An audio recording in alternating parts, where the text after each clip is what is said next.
जामनेर तालुक्यातील ताज्या बातम्या व ठळक घडामोडींसाठी पाहत राहा JBN महाराष्ट्र।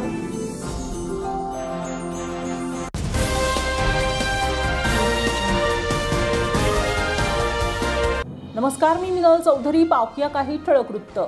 पुण्याहून बऱ्हामपूर धारणीकडे जाणाऱ्या खासगी लक्झरी बसला आज सकाळी धावत्या अवस्थेत अचानक आग लागल्याची घटना घडली।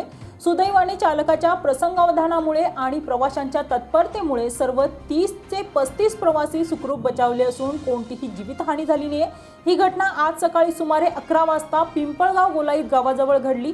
MP 48 ZF 5533 क्रमांकाची खाजगी लक्झरी बस पुणे संभाजीनगर मार्गे बऱ्हामपूर धारणी येथे जात असताना तिच्या मागील टायरने तापून पेट घेतला।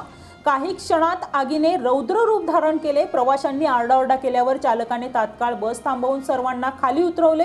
गाडीतील प्रवाशांना त्यांच्या सामानासह सुरक्षित बाहेर काढण्यात आले। मात्र त्यानंतर काही क्षणातच संपूर्ण बस आगीत भस्मसात झाली। आग लागल्याची माहिती मिळताच जामनेर नगरपालिकेतील अग्निशामक दल तसेच चेंदुर्णी येथील अग्निशामक पथक तातडीने घटनास्थळी दाखल झाले आणि आग आटोक्यात आणण्यात आली।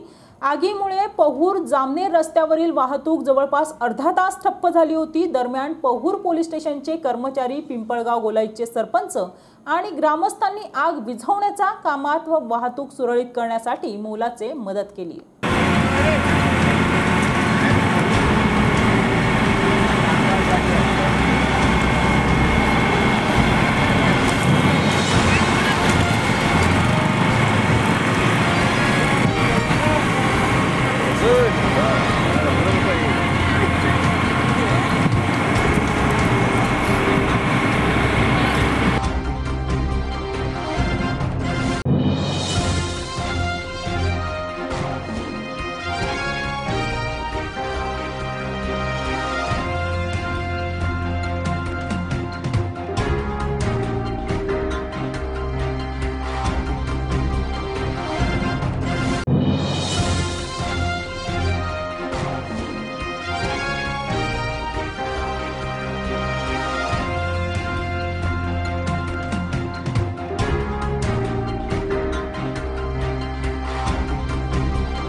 या बातमी तिथेच थांबूया। ताज्या अपडेट्ससाठी www.jbnmaharashtra.com या आमच्या वेबसाईटला लॉग इन करा। तसेच YouTube वरील आमचे व्हिडिओ पाहायला विसरू नका आणि Google Play Store वरील JBN न्यूज ॲप डाउनलोड करून JBN Maharashtra news channel live पहा।